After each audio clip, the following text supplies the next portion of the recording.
Doctor Baba Saheb Ambedkar open university.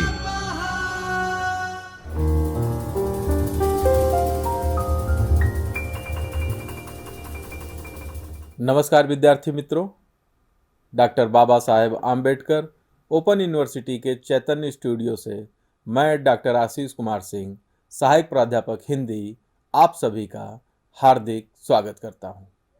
विद्यार्थी मित्रों, आज मैं उपस्थित हुआ हूं लेकर हिंदी कहानियां, जो हिंदी मेजर का भाग है। हिंदी मेजर के अंतर्गत हिंदी कहानियां, उसने कहा था इकाई 4, बीए ऑनर्स हिंदी मेजर के अंतर्गत हिंदी कहानियां, जिसका कोड है HND-MJ101। उसने कहा था भाग 1। यह हिंदी कहानियां पाठ्यक्रम के अंतर्गत चौथी इकाई है, जिसका भाग 1 हम पढ़ने जा रहे हैं। उसने कहा था, इसके भाग 1 में हम लेखक परिचय के बारे में बात करेंगे, जीवन परिचय के बारे में बात करेंगे और उनके कृतित्व परिचय के बारे में बातचीत करेंगे।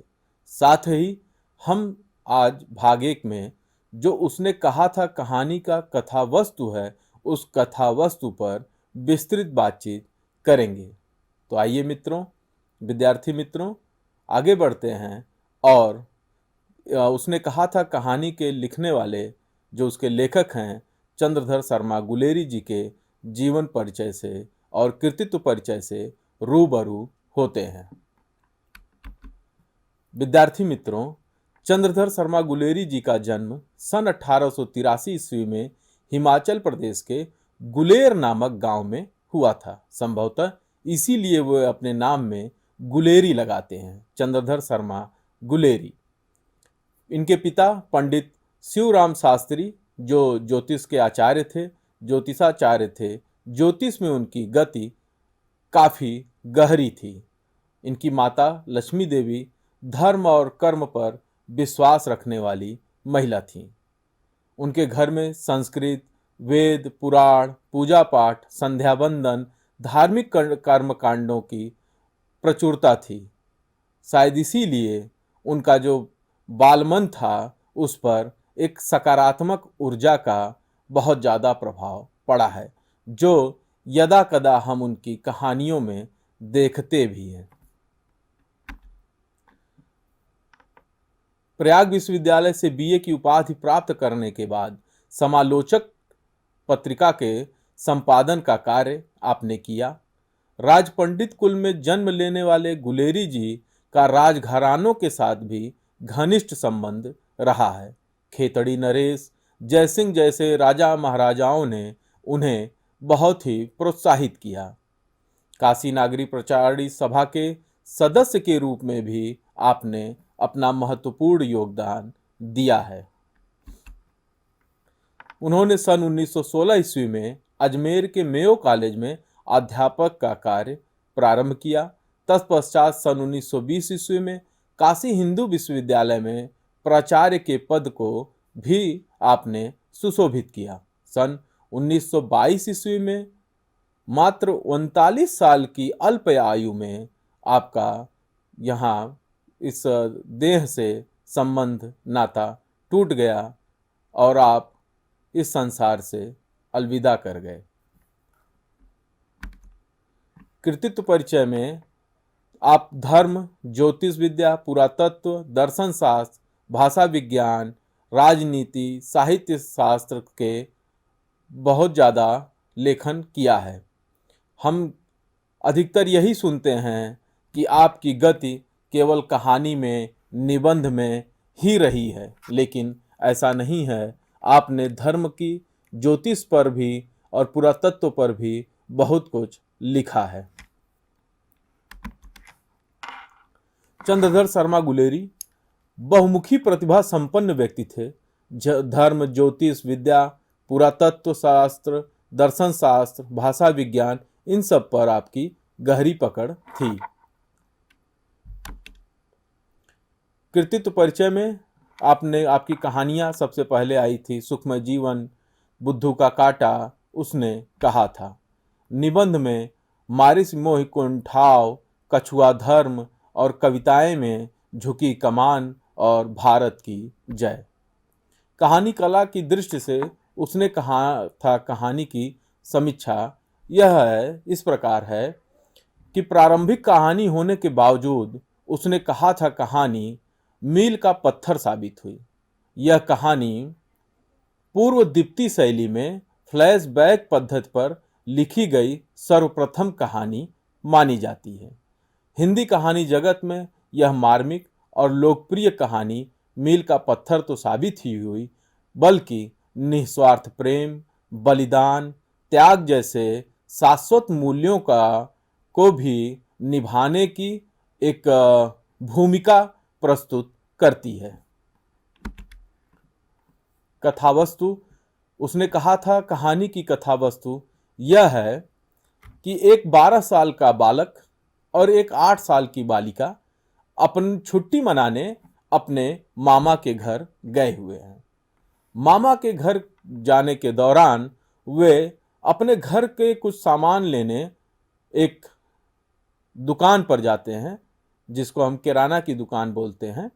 उस दुकान पर जाते हैं और वह जो दुकानदार है वह अन्य ग्राहकों से बातचीत कर रहा है, उन्हें सौदा दे रहा है।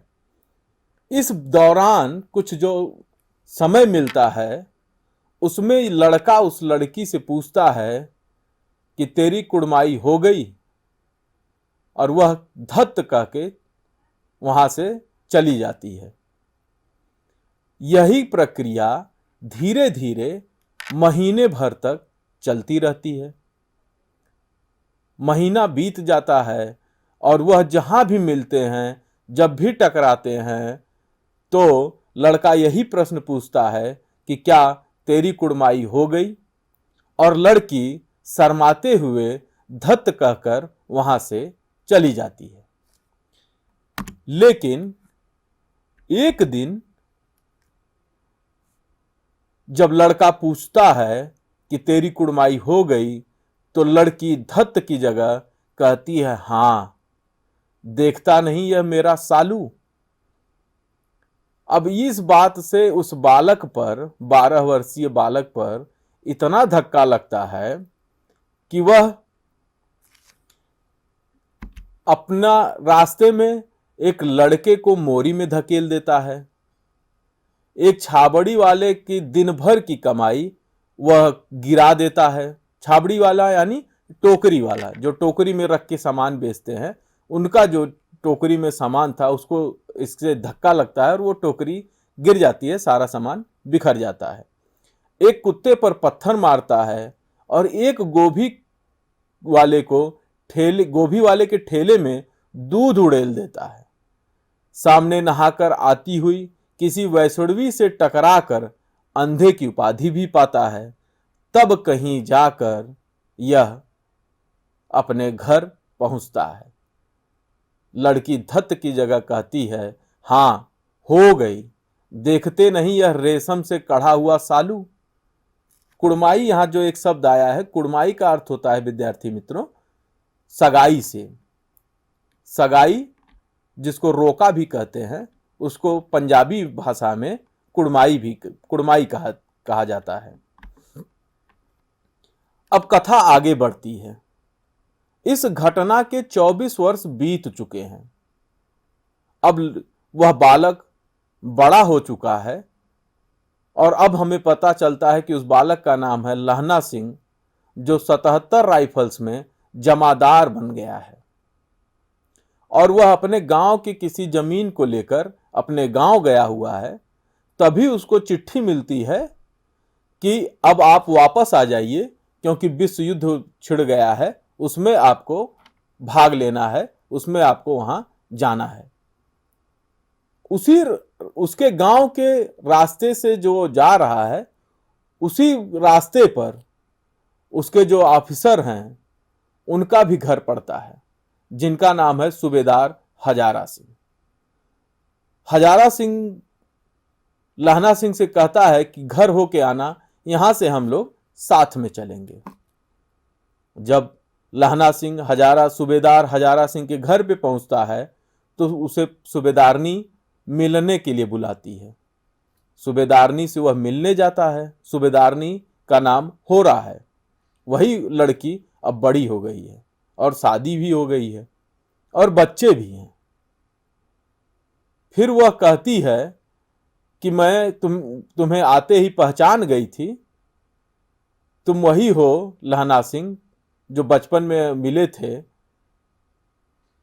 तुमसे एक वादा लेना है और वह यह लेना है कि जैसे बचपन में तुमने मुझे घोड़े के नीचे आने से बचाया था, उसी तरह मेरे पति सूबेदार हजारा सिंह और मेरे बेटे बोधा सिंह को भी बचाना, बोधा सिंह की भी रक्षा करना, उसी तरह से जैसे तुमने मुझे घोड़े के नीचे आने से बचाया था। बोधा सिंह से पहले 5 बच्चे हुए मेरे, लेकिन यही बोधा ही बचा, बाकी बच्चे बच नहीं पाए। फिर कथा आगे बढ़ती है। फ्रांस और बेल्जियम का युद्ध हो रहा है। फ्रांस की जमीन पर जर्मनी के खिलाफ भारतीय सेना फ्रांस का साथ दे रही है और उस युद्ध में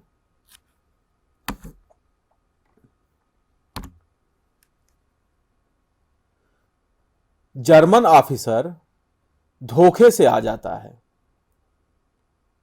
और फ्रांस का ऑफिसर बन के आता है।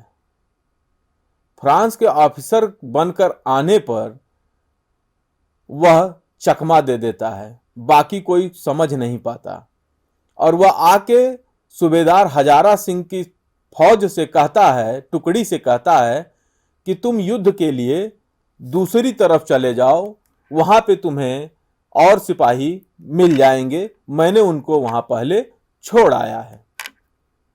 सूबेदार हजारा सिंह अपनी बाकी टुकड़ियों को लेके वहां से चला जाता है। अब उस जगह पर, उस खंदक में केवल 8 सिपाही बचे हैं। लहना सिंह, बोधा सिंह घायल है, 7 और हैं, कुल 8 सिपाही बचे हैं। लेकिन लहना सिंह यह जान जाता है कि यह जो ऑफिसर है, यह ऑफिसर हमारा ऑफिसर नहीं है, क्योंकि हमारे ऑफिसर के साथ मैंने काम किया है, उसको मैं पहचानता हूं, उसके बड़े बाल हैं, इसके इतने छोटे बाल कहां से आ गए, और यह सिगार पी रहा है। इस तरह से छोटी छोटी बातों को जोड़ के वह उसको उसके दिया सलाई में जब आग लगाता है सुनगाने के लिए, पीने की सुविधा के लिए, तो फिर उसे पता चल जाता है, वह कंफर्म हो जाता है कि नहीं, ये मेरे ऑफिसर नहीं है। अब वह उसको आके बाकी अपने सिपाही से कहता है कि तुम जल्दी से चले जाओ और जो लोग गए हैं उनको तुरंत वापस लेके आओ, नहीं तो आज अनर्थ हो जाएगा, हम में से कोई नहीं बचेगा। वो कहता है कि सूबेदार हजारा सिंह का आदेश है कि हमें यहीं रुकना है।